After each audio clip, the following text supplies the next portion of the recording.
"You picked the wrong table, ma'am." Specialist Mark Dalton said it with a smile wide enough for the 5 soldiers around him to borrow, and the noise inside the mess hall seemed to bend toward the corner where Chief Petty Officer Hannah Reed sat alone.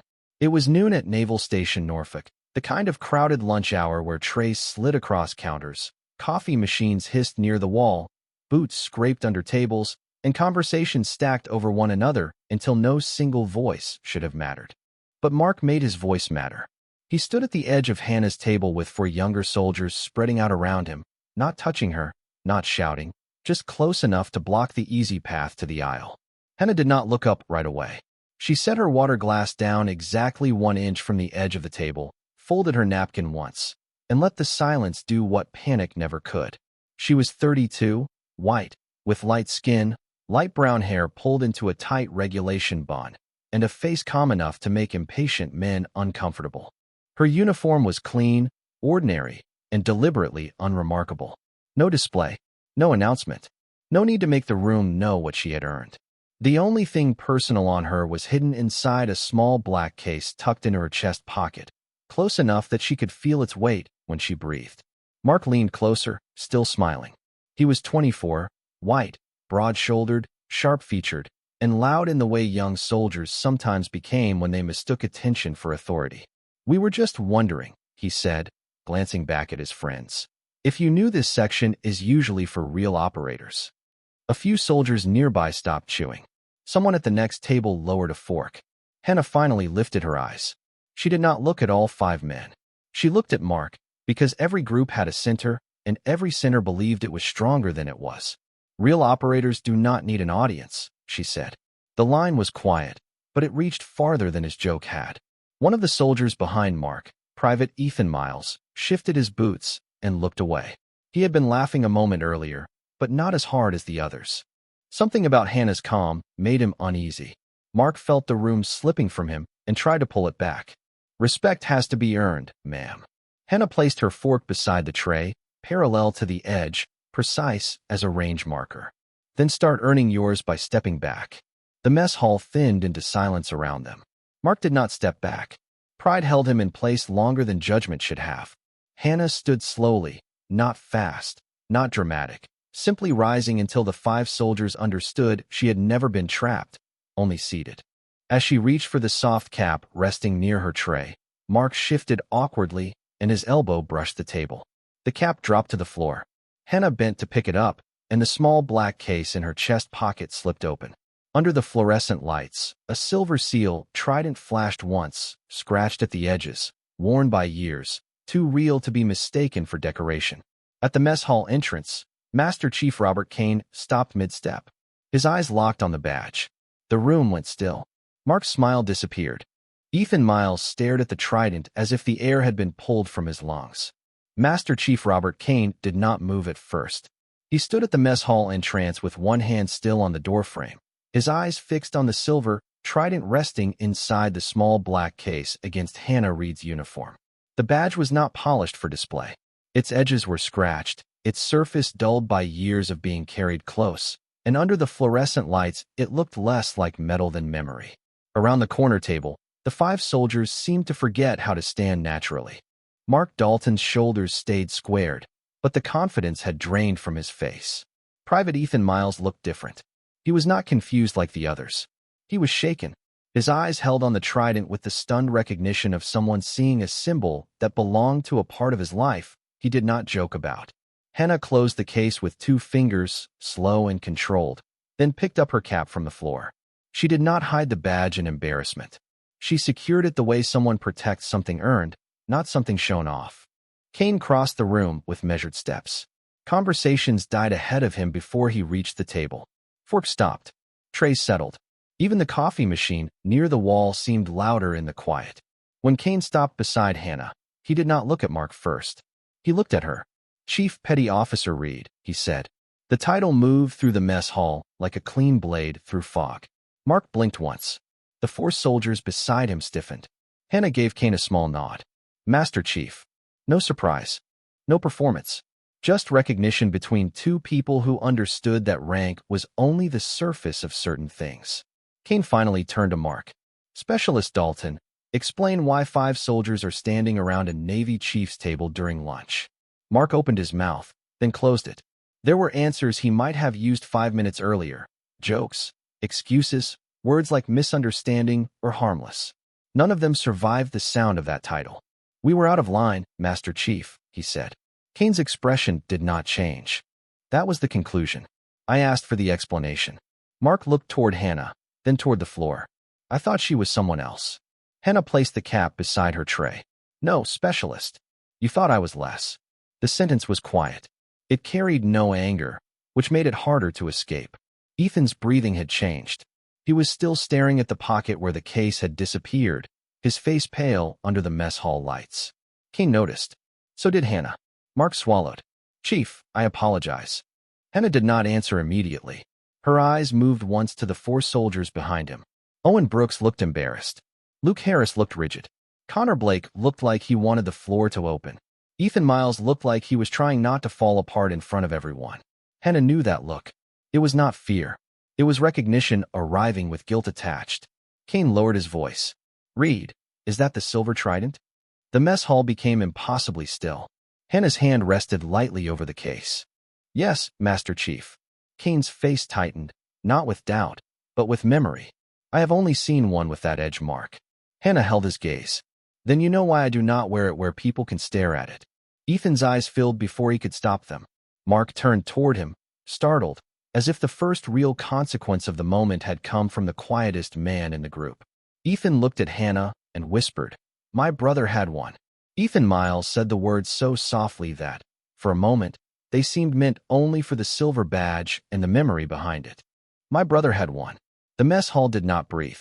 Mark Dalton turned fully toward him now, the first crack in his certainty widening into something closer to shame.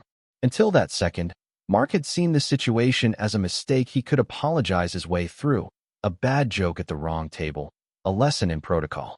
Ethan's voice changed it into something human. Hannah Reed watched the young private with the same stillness she had carried from the beginning, but her eyes softened by a degree no one else might have noticed. What was his name, she asked. Ethan swallowed hard. Petty Officer First Class Daniel Miles, ma'am. Master Chief, Kane's expression shifted. He knew the name. Not from friendship, maybe not even from a shared unit, but from the quiet network of men and women whose service left traces in memorial walls, folded flags, old photographs, and stories repeated carefully at kitchen tables. Hannah knew that network too. She had spent years learning that grief in uniform often stood at attention because it did not know what else to do. Ethan wiped at one eye quickly, embarrassed by the tears he could not fully stop. He used to tell me the trident was not something you wore to look important, he said. He said it was something you carried so you would remember who you owed your discipline to. Hannah looked down at the closed case in her pocket. Your brother understood it. The words were simple, but they reached Ethan harder than comfort would have. He nodded once, his mouth tight. Mark looked at Ethan, then at Hannah, then at the 4 soldiers standing too close around a table that no longer felt like theirs to occupy. Step back, Mark said quietly. Owen, Luke, and Connor moved first. Ethan moved last, not because he resisted, but because his legs seemed to need a moment to remember the order. The space around Hannah opened again. She had not raised her voice. She had not asked for help. Yet the room had rearranged itself around the truth. Kane turned his attention back to Mark. You wanted to talk about respect. Mark's eyes stayed forward. Yes, Master Chief. Then listen to the chief you cornered. Hannah picked up her tray with both hands, not to leave, but to show that the interruption had not taken ownership of her lunch, her table, or her composure. Respect is not proven by surrounding someone, she said. It is proven by knowing when to give them room. No one answered. There was nothing useful to add. Ethan looked at the pocket where the trident case rested, and this time his tears were not only shame. They were memory, pride, and the sudden realization that the woman his group had dismissed was connected to the same standard his brother had tried to teach him. Hannah set the tray down again and turned slightly toward him. Miles, she said. He straightened immediately. Ma'am, do not let grief make you follow the loudest man in the room. Ethan nodded, breathing through it. No, ma'am. Mark lowered his head. Not much. Just enough.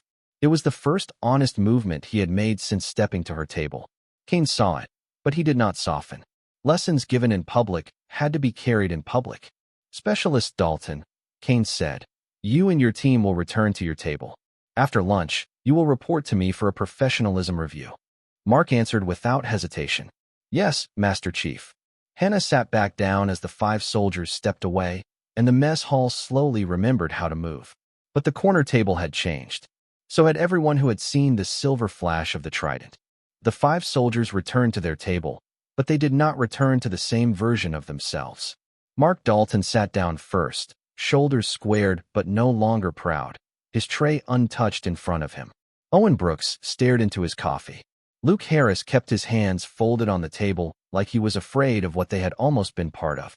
Connor Blake looked toward the corner once, then looked away quickly. Ethan Miles remained standing a second longer than the others, eyes still wet, trying to put his brother's memory back where it belonged after letting it be dragged into a moment of foolishness. Hannah Reed did not watch them suffer. She picked up her fork and continued her lunch with the same quiet precision as before. That unsettled Mark more than a lecture would have. If she had shouted, he could have told himself she was angry. If she had embarrassed him, he could have hidden behind resentment. But her calm left him alone with what he had done. Across the mess hall, conversations returned in careful layers. People spoke lower now. The room still had the same fluorescent lights, the same smell of coffee and fried food, the same trays sliding across tables, but something under the noise had shifted. Hannah could feel it without looking around. She had spent years learning how rooms changed after truth entered them. Master Chief Kane stayed beside her table a moment longer. He looked down at the pocket where the small black case rested, then lowered his voice. Reed, that edge mark on your trident. I need to ask you about it. Hannah's hand paused over the tray. Not enough for anyone else to notice. Enough for Kane. Not here, she said. Kane nodded once. I figured. She looked up at him. Then why ask here? His face stayed composed, but the answer moved behind his eyes before he spoke. Because I wanted to see if you would deny it. Hannah gave him the smallest trace of a smile, not warmth exactly, more like recognition. I learned a long time ago not to deny what people are not clear to understand. Kane absorbed that, then looked toward the soldiers' table. Mark was watching them now, not boldly, but with the guarded attention of a man who had realized the story was not finished. Ethan was watching too, though his expression carried something different. Hope, maybe. Or fear that the symbol tied to his brother meant more than he was ready to know. Kane turned back to Hannah. After lunch, my office. Hannah closed her napkin and placed it beside her tray. After your professionalism review? Before, Kane said. This is older. The word older settled between them with weight. Hannah knew what he meant. The silver trident was not only scratched from years of being carried. On the back, near the lower anchor, was a tiny engraved mark most people would miss. A broken line crossed by 3 dots. To anyone else, damage. To the right person, a unit trace. To Hannah, a door she had spent years refusing to open unless someone else recognized the key. Kane had recognized it. That changed the day. At the other table, Mark stood suddenly, not with arrogance this time, but decision. He walked back toward Hannah's table and stopped at a respectful distance, hands visible, posture straight. Chief Reed, he said, voice low enough not to perform for the room. I owe you more than an apology. Hannah looked at him. You owe your team better judgment. Mark nodded. Yes, Chief. His eyes moved briefly to Ethan. And I owe him better leadership. Hannah studied him for a moment. This was the first useful thing he had said all day. Then start there, she said. Mark returned to his table without another word. Kane watched him go, then glanced at Hannah. He might learn. Hannah picked up her water glass. Most do, when pride gets quiet enough. Kane looked once more at the hidden trident. And if it does not? Hannah's expression remained calm, but her voice turned colder than the room around her. Then the lesson repeats until it does. Master Chief Kane's office was only 2 corridors away from the mess hall, but the walk felt longer because neither Hannah nor Kane wasted words along the way. Behind them, lunch continued in careful motion, trays moving again, chairs scraping, voices returning at half volume. Mark Dalton and his team stayed seated under the weight of their own silence, and Ethan Miles kept his eyes on the table as if he could still see the shape of the trident reflected there. Hannah carried her cap in one hand and kept the small black case secured inside her pocket with the other. The badge had disappeared from sight, but its presence had already done what visibility could not undo. It had changed who people thought she was. Kane opened the door to his office and waited for her to enter first. The room was narrow, practical, and old-fashioned in the way senior enlisted offices often were. A desk with clean corners, a locked file cabinet, a coffee mug that had outlived several deployments, a framed photograph of a boat crew on a gray morning. No decoration that did not have a reason to exist. Hannah stood near the chair, but did not sit. Kane closed the door, then turned the lock. "Show me the back of it," he said. Hannah studied him for half a second. "You already know what you saw. I know enough to know I need to see it twice." She removed the small black case and set it on his desk. The motion was careful, almost ceremonial, but not sentimental. She opened it and lifted out the Silver Trident. Under the office light, the scratches became clearer, thin marks along the wings and anchor, signs of being carried through years instead of displayed behind glass. Hannah turned it over. There, near the lower anchor, the tiny broken line crossed by 3 dots caught the light. Kane leaned forward, and for the first time since the mess hall, his composure slipped. Not far, just enough to reveal memory. "Task Unit Graywater," he said quietly. Hannah closed her fingers around the edge of the badge but did not cover the mark. That name was removed from the active archive. It was removed because the operation was classified. "No," Hannah said.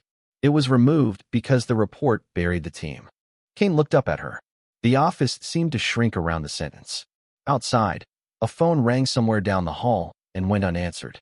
Hannah placed the trident back on the open case, face down, so the mark remained visible. "I did not bring it out in the mess hall for attention," she said. "I know, and I did not come to Norfolk to restart old rumors." Kane's eyes narrowed slightly. "Then why are you here?" Hannah looked toward the locked cabinet behind his desk. "Because someone transferred me here under a routine support order, and then put me at a table where 5 young soldiers were loud enough to make the whole room look." Kane absorbed that slowly. He understood positioning. He understood timing. He understood that coincidences on a base usually had paperwork behind them. "You think someone wanted the trident seen?" Hannah nodded once. "Not by everyone. By you." Kane turned toward the file cabinet.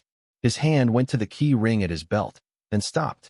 "If I open that drawer, this stops being about a professionalism review." Hannah's expression stayed calm, but her voice carried the cold steadiness of someone who had waited years for the right door to unlock. "Master Chief, it was never about the review." Kane held the key ring for a moment longer, not because he doubted Hannah, but because the drawer in front of him belonged to a part of the Navy that preferred dust over daylight.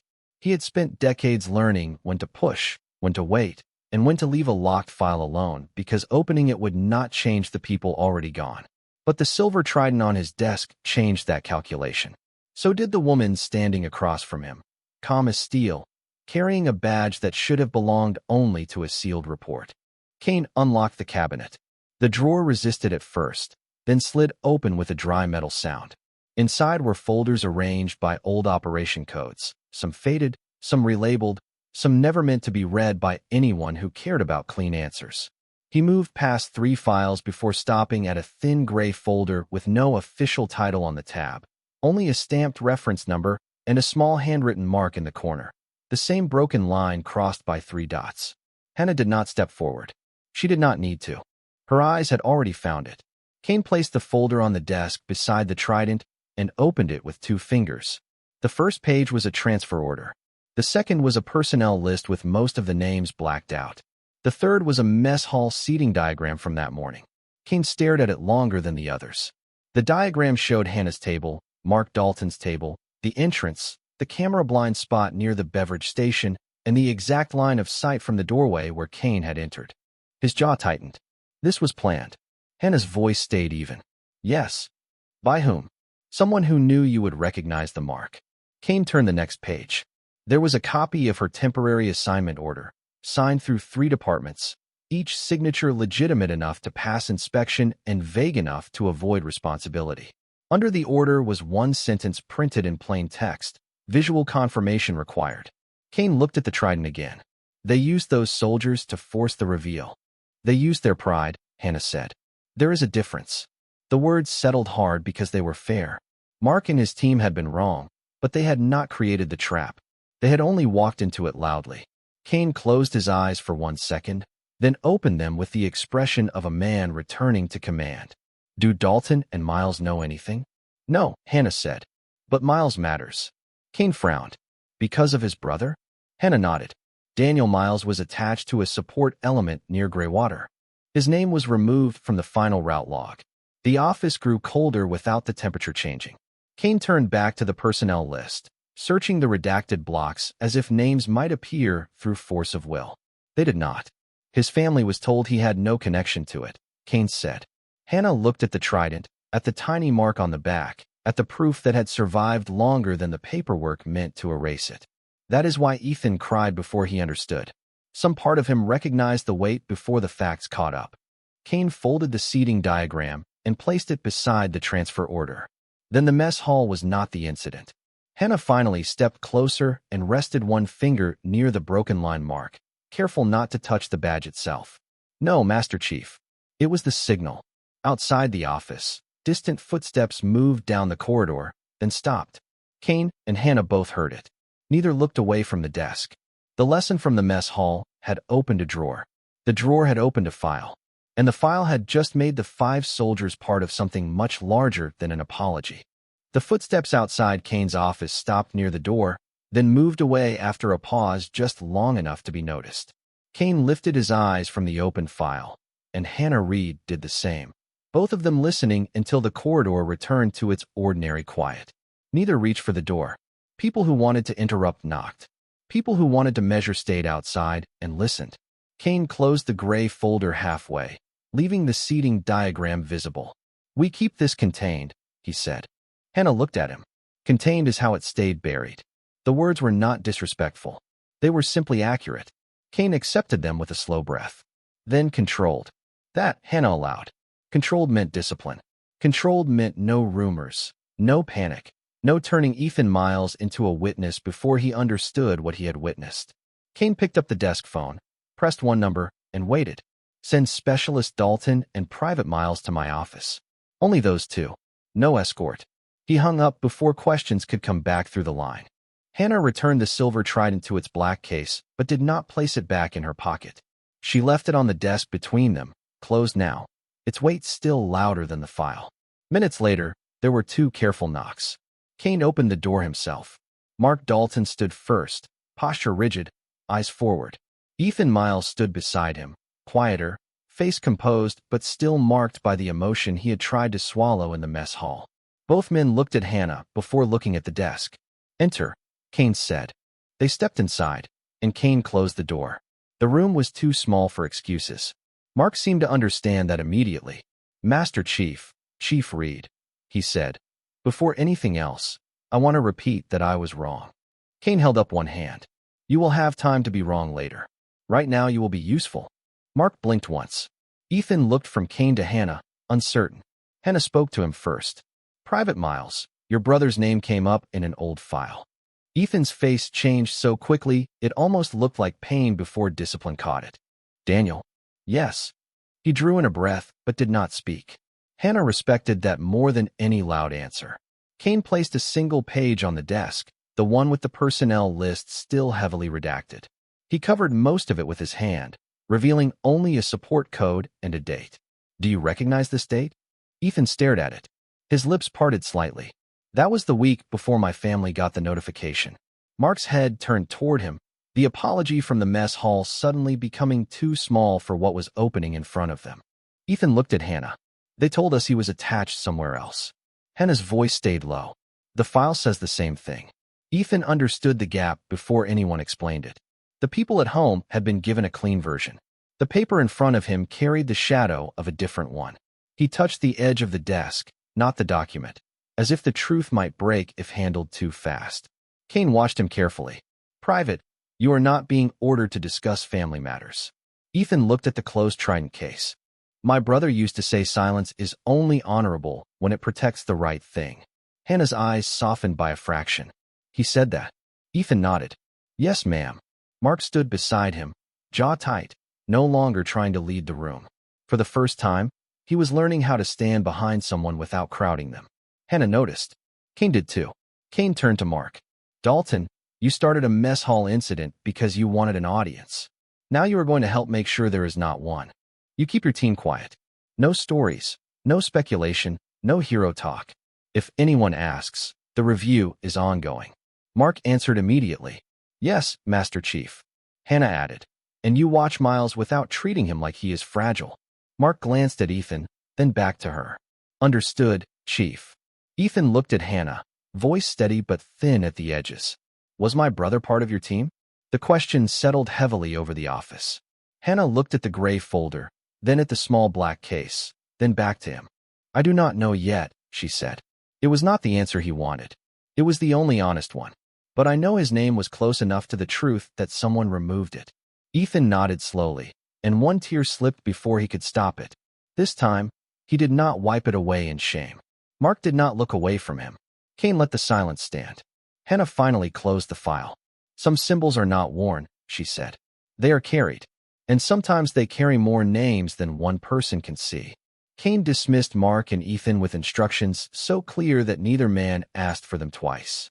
Mark would return to the mess hall, gather Owen, Luke, and Connor, and keep the team quiet without making the silence look unusual. Ethan would report to personnel records after lunch and request a copy of his brother's public service summary under family access. Nothing more, nothing that would alert anyone watching for deeper questions. When the door closed behind them, the office felt larger and colder. Hannah Reed remained standing beside Kane's desk, eyes on the closed Trident case. Dalton will do what you told him, Kane said. Hannah nodded. He wants to repair what he broke. And Miles? Miles just found out something was broken before he ever entered the room. Kane looked toward the corridor, where the two young soldiers had disappeared. That is a heavy thing to hand a private. Hannah's voice was quiet. Truth is always heavy when it arrives late. Kane returned to the file and removed the seating diagram, laying it beside Hannah's transfer order. The more they studied it, the less the morning looked accidental. Hannah's assigned lunch window had been shifted by 15 minutes. Mark's team had been released from training early. Kane's meeting had been moved from the operations building to a room near the mess hall entrance. 3 small changes, all ordinary alone, all precise together. Someone had wanted Hannah seen. Someone had wanted Kane close enough to recognize the mark. Someone had known Ethan Miles would be in the group. Kane tapped the diagram once. This is not only about your trident. Hannah looked at him. No, it is about Daniel Miles. And Graywater. Kane leaned back slowly, the chair creaking under him. If Daniel Miles was attached to a support element, and that element was erased from the route log, then the report did not just bury your team. Hannah finished the thought for him. It buried everyone connected to them. The office went quiet. Outside, base life continued with ordinary discipline. Phones ringing, boots moving down waxed floors, distant announcements over speakers. Inside the room, the past had become active again. Kane opened the final page in the gray folder. It was not a report. It was a photocopy of a small storage receipt from the Armory archives, dated 6 years earlier. One item had been logged without description, then transferred to a restricted locker under Kane's command code. Kane stared at it. I never signed this. Hannah moved closer. What locker? Kane read the number. Then his expression changed in a way Hannah recognized from the mess hall when he first saw the trident. Recognition before explanation. That locker is in the old equipment cage below Building 6. Hannah closed the trident case and slipped it back into her pocket. Then that is where the next answer is. Kane stood, but before he reached the door, his desk phone rang. He looked at the number on the small screen. No caller name. Internal line. He let it ring once more, then picked up. He said nothing. Hannah watched his face as he listened. The call lasted 6 seconds. When Kane lowered the receiver, his expression had turned flat and controlled. What did they say? Hannah asked. Kane looked at the gray folder, then at the locked cabinet, then at the door. They said to stop asking about names that were never there. Hannah's hand rested over the pocket that held the Silver Trident. Then we know they are still listening. Kane reached for his cover on the desk. Good. Hannah looked at him. For the first time that day, there was almost approval in her eyes. Kane opened the office door. The corridor outside was empty, clean, and too quiet. He stepped through first. Hannah followed, walking with the same calm she had carried in the mess hall. But now every step had purpose. The 5 soldiers had thought they were surrounding a woman at lunch. They had not known they were standing on the edge of a buried operation, a missing support team, and a badge that refused to let the dead stay edited out of history. The corridor to Building 6 ran beneath the older side of Naval Station Norfolk, past storage rooms, maintenance doors, and faded wall signs that had been repainted so many times the letters looked buried under their own history. Master Chief Kane walked first, not hurried, not slow, with Hannah Reed half a step behind him and the Silver Trident resting in the small black case against her chest. Neither of them spoke. The phone call had said enough. Someone still cared about names that were supposedly never there. Someone still watched old files closely enough to react within minutes. That meant the operation was not dead. It was only sleeping under paperwork. When they reached the old equipment cage, Kane unlocked the outer door and switched on a row of fluorescent lights. The room flickered awake over shelves of sealed crates, outdated field gear, training equipment, and lockers marked by numbers instead of names. Locker 17 stood at the back, gray, narrow, and cleaner than the dust around it should have allowed. Kane looked at the receipt in his hand, then at the lock. "My command code," he said quietly, "but not my signature." Hannah stood beside him. "Then someone borrowed your authority." Kane opened the locker. Inside was one waterproof document pouch, one folded route map, and a small cloth sleeve. He placed them on a workbench with the same care he would give a flag. Hannah opened the cloth sleeve first. Inside lay a second Silver Trident, not as worn as hers, but marked on the back with the same broken line and 3 dots. For the first time that day, her composure shifted. Only slightly. Enough for Kane to see the name before she said it. "Daniel Miles," she whispered. Kane looked at the route map. A support marker had been drawn beside the Graywater corridor, then crossed out in red. Not deleted. Crossed out. There was a difference. Deleted meant forgotten. Crossed out meant someone had looked at the name and chosen silence. Kane folded the map halfway, jaw tight. "Ethan needs to see this eventually." Hannah closed her hand around the cloth sleeve. "Not until we know who moved it here." Kane nodded. The professionalism review, the mess hall apology, the tears at the corner table, all of it now felt like the surface of something much deeper. By late afternoon, Mark Dalton had done exactly as ordered. His team stayed quiet. Owen, Luke, and Connor kept their heads down. Ethan returned from personnel records with a public summary that said almost nothing and meant even less. When Hannah and Kane came back through the mess hall, the 5 soldiers stood from their table without being told. Mark stepped forward first. "Chief Reed," he said, "we kept it contained." Hannah looked at each of them, then at Ethan. His eyes searched her face for an answer she was not ready to give. She did not lie to him. She only said, "Your brother's name matters." Ethan swallowed, and this time he did not cry. He stood straighter. "Yes, ma'am." Kane watched the young private and understood why Hannah had insisted he mattered. Some people became witnesses because they saw too much. Others became witnesses because their families had been denied the truth for too long. Hannah turned back toward the corner table where the whole day had begun. The chair was empty now. The tray was gone. Nothing remained of the moment when 5 soldiers thought they had cornered her except the lesson it had opened. Mark followed her gaze. "Chief," he said carefully, "I thought respect meant proving strength." Hannah looked at him. "That is usually what weak pride thinks." Mark accepted it without flinching. "What does it mean?" Hannah touched the pocket where the trident rested. "It means knowing when someone else is carrying more than you can see." The mess hall stayed quiet around them, but not with fear anymore. With attention. Kane held the Graywater folder under one arm and the recovered cloth sleeve hidden inside his jacket. The first door had opened. A missing support code, a second trident, and a crossed-out name had turned a lunchroom confrontation into the start of a recovery. Hannah Reed walked out of the mess hall without looking back, and this time every soldier gave her room, not because of the badge they had seen, but because they finally understood that the badge had only revealed what discipline had already made her.